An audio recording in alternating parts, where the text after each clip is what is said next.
Stella Morris there talking to Victoria, Derbyshire. The authorities in Australia say a further 200 whales have become stranded off Tasmania, taking the total number to 470.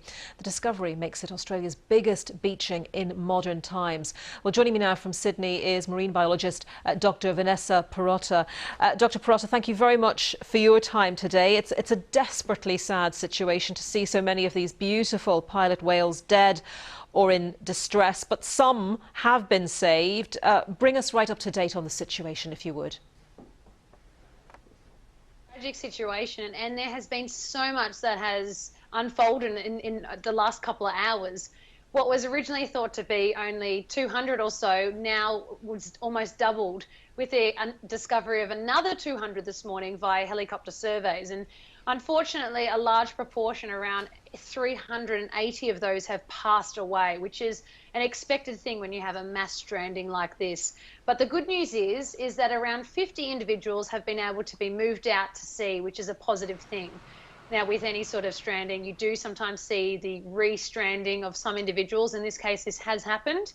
But the operation is still very much underway, with people going back tomorrow morning. It is now nighttime here in Australia, so hopefully they'll be back to say the remaining 30 live animals. What are the chances for them? Well, it's estimated that these animals have been stranded since Sunday night, which is a long time now. So it is likely, unfortunately, that some will probably pass overnight.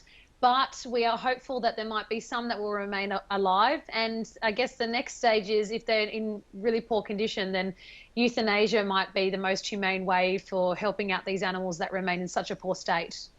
We always try to understand, don't we, how and why this happens. Were these whales all part of the same pod? Were they communicating with one another? It is likely that they are part of the same pod, although there was the part of the pod that we're seeing this morning must have come in a lot earlier than the others, or at least they made their way in first. And these animals, yes, they can communicate to each other using high frequency sounds, and it's actually, you can hear it as a human. So to hear the squeals and their vocals in this distressing situation is something which no one really wants to see. So that's why, when being in the field, working around these animals, it's not only physically demanding, but it is very much that of an emotional situation.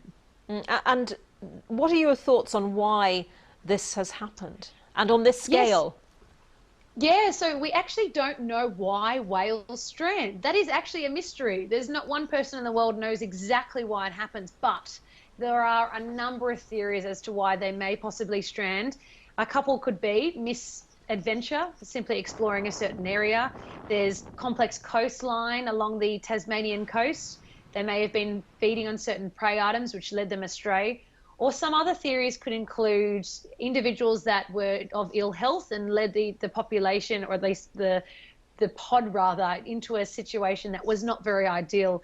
Another thing could be maybe they were startled by something, by acoustic noise. We simply don't know in this case, but it is a tragic event, and as you reported, one of Australia's biggest in history.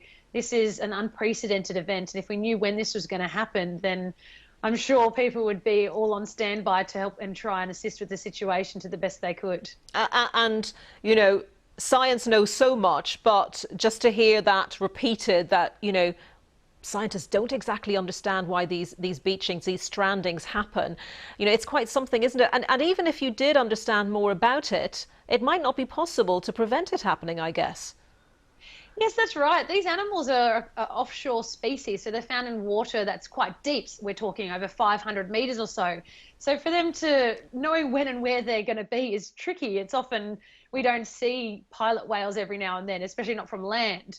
I mean, the last time I saw pilot whales was in Antarctica, and that was a great sighting at that, because they're not a usual migratory animal that we have along the east and the west coast of Australia, like the humpback whales. So I guess that's one of those things in the science world. We're always trying to learn more. And if anything from this, the result of so many dead bodies would enable us to biologically and scientifically collect a number of samples to learn more about genetics, as well as more about their diet, just to learn more a bit about what they're eating.